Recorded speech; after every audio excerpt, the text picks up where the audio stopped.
Guys, we did it again, just a little differently than last time. Last week I launched the master bathroom remodel video, and this week we've upgraded, in my personal opinion, with this guest bathroom. Again, we took it down to the studs, ripped up the subfloor just like we did in the master bathroom, and put it all back together again, and I believe we did it a lot better this time. There's a lot more character in this bathroom than there is in the master. We have the Dreamline shower pan, the Dreamline shower doors, new light fixtures, new water faucets, new toilet, walls, flooring, paint, everything in here is brand new with the exception of this toilet hose here.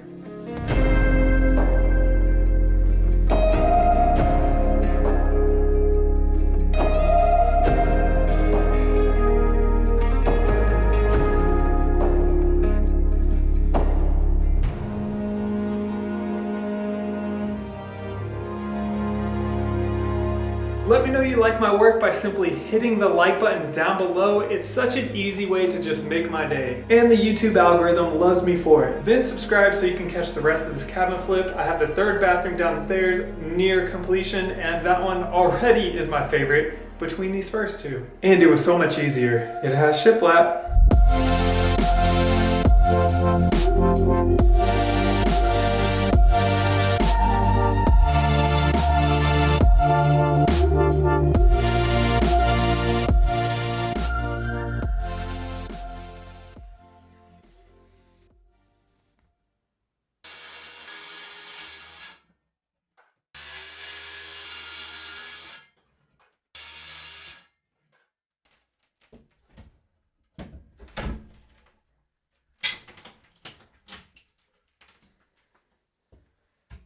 Okay, let me show you what I'm doing here just in case you're trying to convert a bathtub into a shower, a walk-in shower. Most bathtubs are plumbed with a 1.5-inch drain pipe like we have here.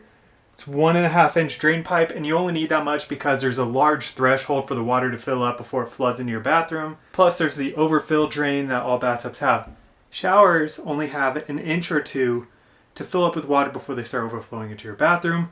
So it is required by code to have a 2-inch drain pipe coming out of your shower, and you can't even find a 1.5-inch drain for showers because the manufacturers know that, and so they don't even sell 1.5-inch. So you have to redo the plumbing. You can use a reducer, but it's not to code. People will grill you online for even asking that question. So now that I have this floor opened up, I'm going to show you what I'm going to have to do. Okay, so 1.5-inch drain pipe. There's the overfill part. There is the actual drain. I have them blocked with rags because the gas smell will come up through here.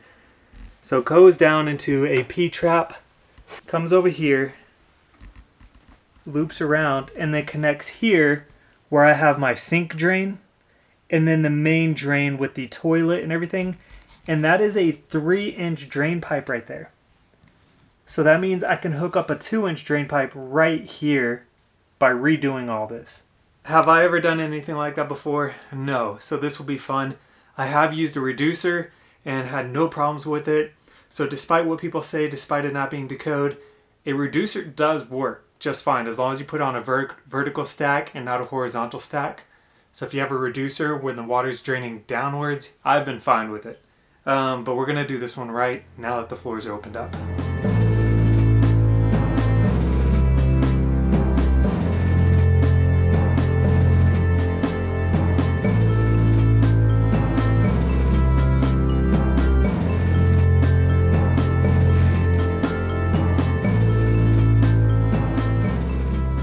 So a few videos ago I went on a rant about electrical work and how people are so afraid to do it and they always hire electricians, which you should if you're really worried about it. But if you're just hooking up similar items to similar items, if it's worked for 50 years and you just rewire it the same way you found it, my logic is it'll work for another 50 years. Now you have a new outlet and now you could tighten everything back up and it's all good to go. I have the same logic with plumbing. I'm going to hook this all up the same way I found it, except I'm using PVC instead of ABS pipe, so it's a little bit more modern. And then instead of having a 1.5-inch, I'm going with the 2-inch here. So this thing was under there with this thing here, and you have a 3-inch pipe going out, a 2-inch pipe coming in for the shower, and then a 1.5 going for the sink drain here. So I'm hooking it up the same way I found it, except I'm putting this actually to code now.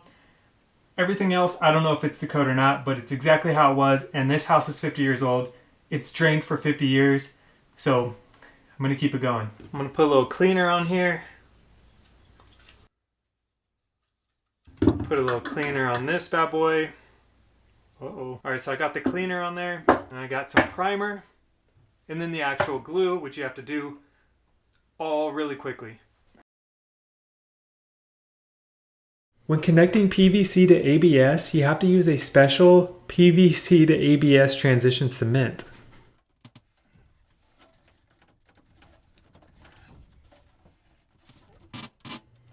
Then I'm rotating it a quarter turn so the glue really gets full coverage all around the ABS pipe. And then I'm holding it for 45 seconds.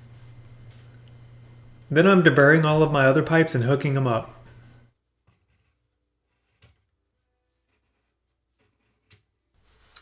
For anyone still skeptical about DIY plumbing, let me show you what the professionals do. Keep in mind this is the second one like this in this house. They cut right through the joist, and if I put any pressure, just with my back. Now you can't see on video, but it raises this joist at least an inch, and it's resting on all of my copper pipes, which is just ridiculous.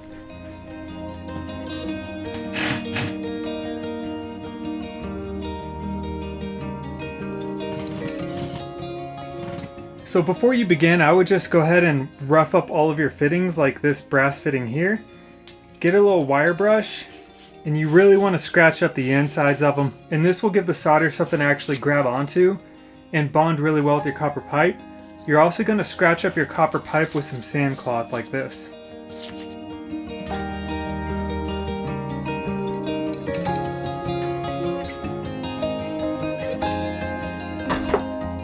Now I'm going to use some flux on here, and this really like sucks the solder, whatever it's called, up into everything.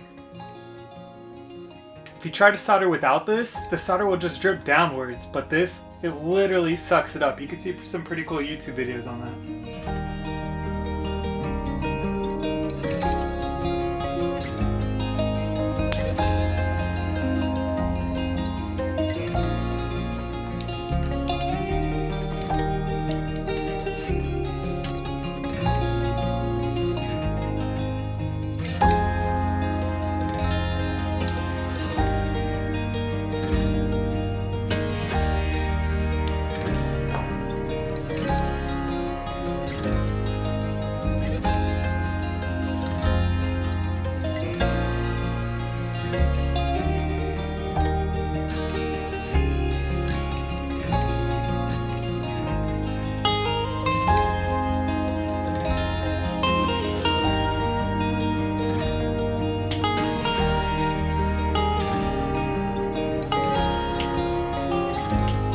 So y'all know that rant that I just went on about the plumbing and how you should just do it yourself? Look at this mess in here. So as you can see just from the insulation there, it's sprayed out from the shower because I didn't actually put the cartridge in. I left the blank little plastic piece of junk that comes with the things.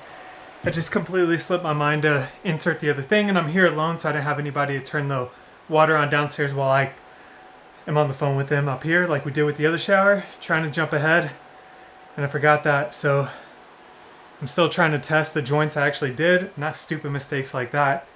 Damn it.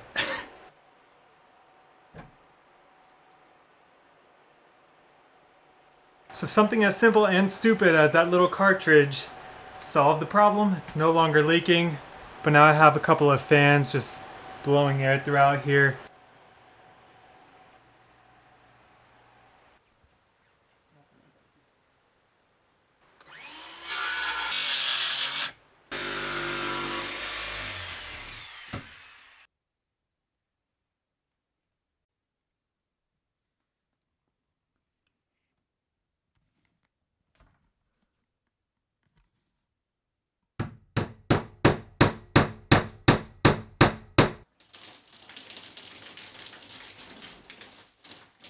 Well, it looks like that worked. I rubbed my hands around all the different joints and everything down there. There's not a drop of water, not even a little bit of moisture, except for directly where the drain goes down, just around that P-trap, because the water in the drain, in the pan itself, dripped down as I lifted it up. So I'm fairly confident everything is sealed up. It's good to go. Now it's time to put the subfloor on permanently, screw it down, put the, I think I'm gonna level these floors because it's gonna be off a little bit. Put the pan down, the cement board. Oh, we're off to the races. Let's do it. Actually, I don't know if you'll be along for the ride on this just because, like I said, my batteries are dying, so I gotta use them sparingly, but I'm gonna knock this out.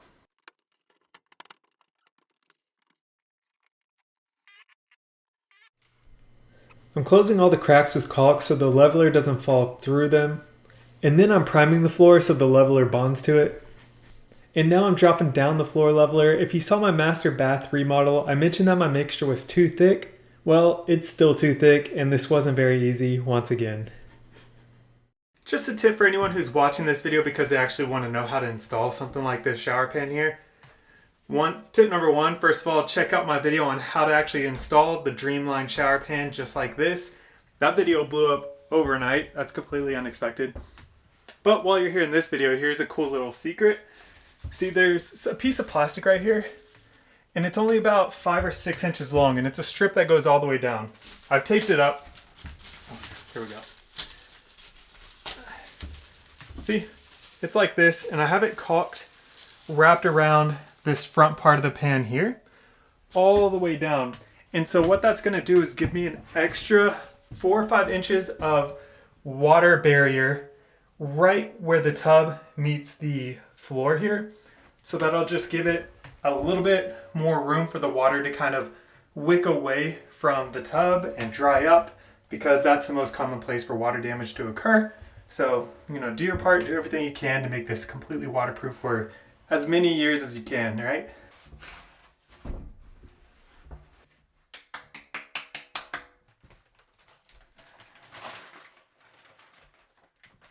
Time to let that sit overnight. I'll be back in a couple of days to then hang the cement board, waterproof it, and we're off to the races.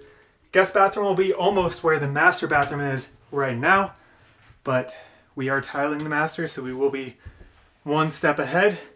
Once again, maybe it's every time I'm just in this bathroom, I'm just completely out of breath. Maybe this bathroom just needs more work than the rest. I don't know.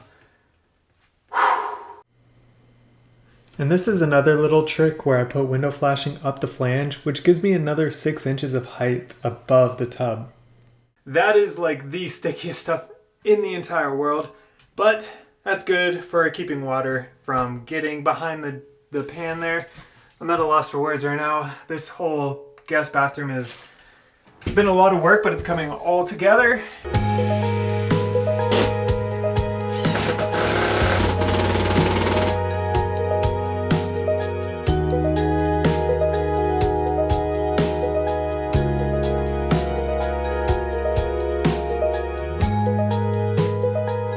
It's already almost midnight, so I'm just missing some of the most obvious things. Let's see if you can see it. What am I missing besides more cement board? A cubby, right? Where are you gonna put your shampoo at? And you already saw it in the other bathroom. I'm missing a cubby. I forgot to put it here, so I've drawn where I'm gonna put it. I'm gonna try to cut this without taking it down and then figure out how to put the 2x4s and the shelves and all that on there. I think I have an idea on it.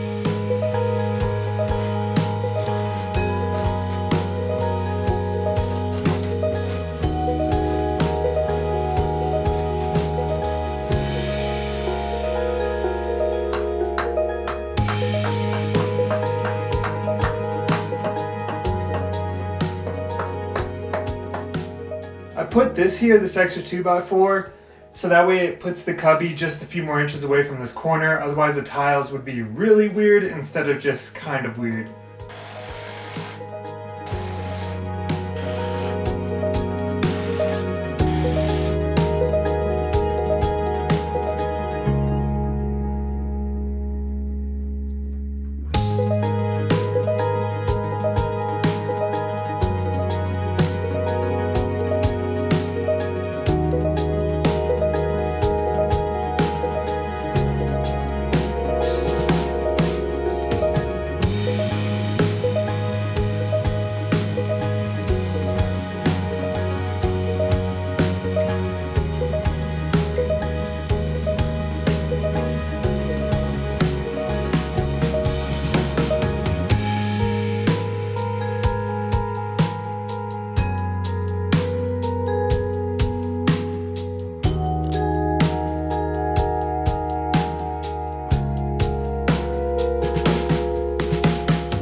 I don't want any comments on my haircut, okay? I do want comments, but not on this, okay? But here's the guest bathroom. It's all, you know, waterproofed. I got it tape and floated. Most of it is at least primed as far as the walls go. Still need to hang this. That's not what I'm talking about. This is some of the small stuff. What I want done this weekend is this thing entirely tiled. Maybe or maybe not grouted. I'd be okay with it not being grouted, but tiled, which is hard, my least favorite job. And the floor is done with some of the luxury vinyl plank. Here we go.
We almost finished. We just have a few rows to go. These are cut to size. Just need to fasten them in. You can see I got everything going though. Next we got the vanity and the toilet, which, take a look. If you look behind our couch, got the vanity. We got one toilet there. There we go. And our second toilet here.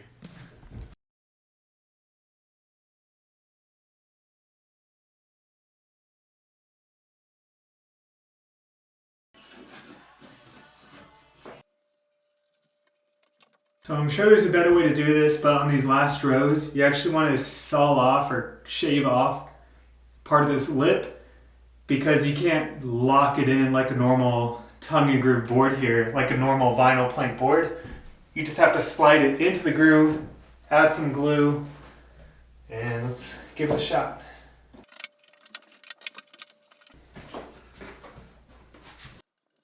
So it's time to do a bunch of painting before we get everything moved in, starting with drywall primer, white paint for the walls, ceiling paint for the ceiling, and a greenish blue paint for the back wall.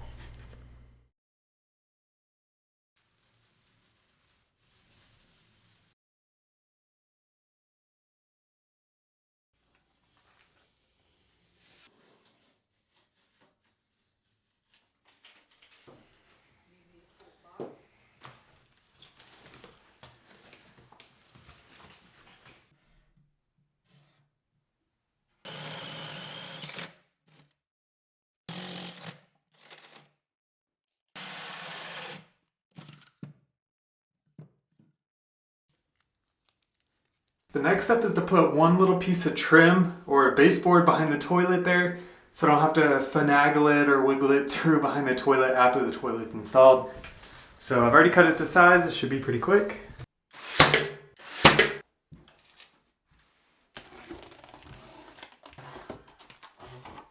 Oh nice, it comes with this. I bought one. Now I can return it.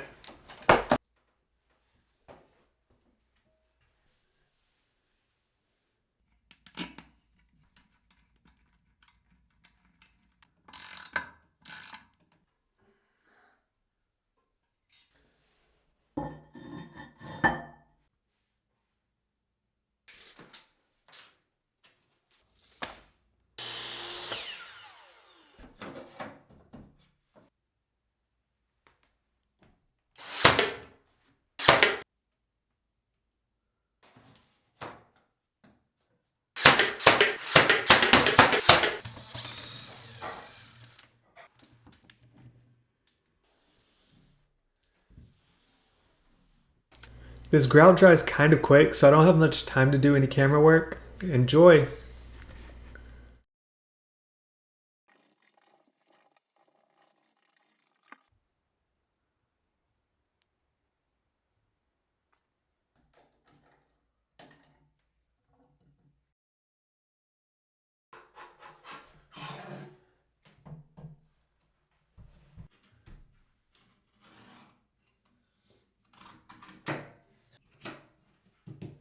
I don't know if you're supposed to, but I did tape both sides of this.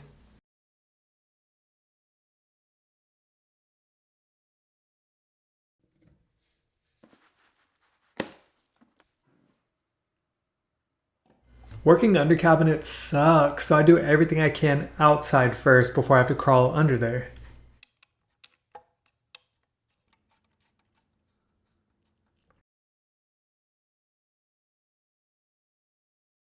Anyone who's messed with the bathroom knows what a P-trap is, but have you heard of an S-trap?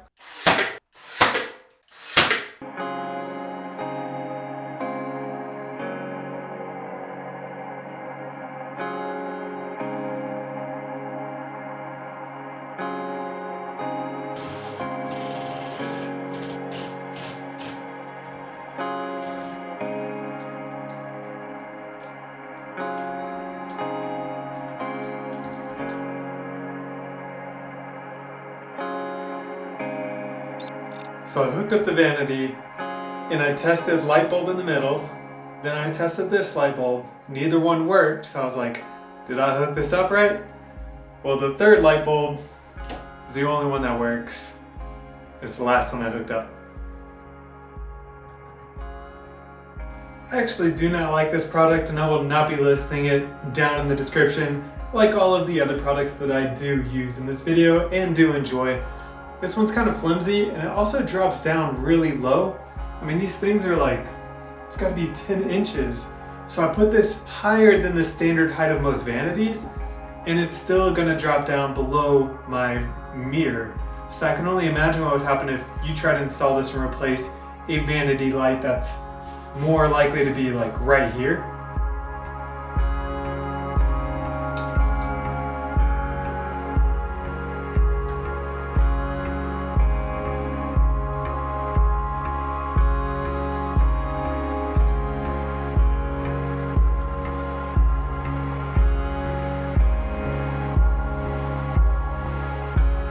A lot of people don't know this, but every single caulking gun, for the most part, even the cheap ones, have this hole right here. In this case, it even says spout cutter. A lot of them won't say anything. You gotta loosen your gun. Boom. Cut the tip, and then you have this here. Stick that through the tube.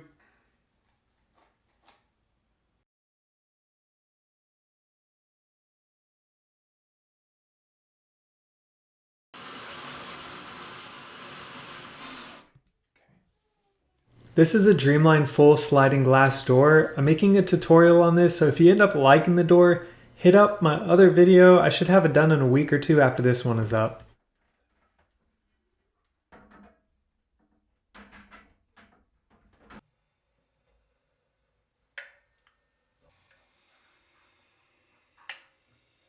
Okay, we are 2 out of 3 on all the bathrooms here, and all the bedrooms are really done. We just have some stair work, the main floors need to be redone, some landscaping and other small projects. We are very, very close. The rest of these videos will not be as long as these 2 bathroom videos. Even the 3rd bathroom is a little bit quicker. Like I said originally in the intro, it was a lot easier despite the fine detail and craftsmanship. A long time ago, I had originally planned to break up these videos with just tiling day, just installing the shower doors, painting, maybe not a painting video, but things like that, where it was broken up into segments. But if I had done that, there would be hundreds of videos on this cabin because there's just so much work for one or a few people to do. So I thought it was best to just bundle it up into an entire package.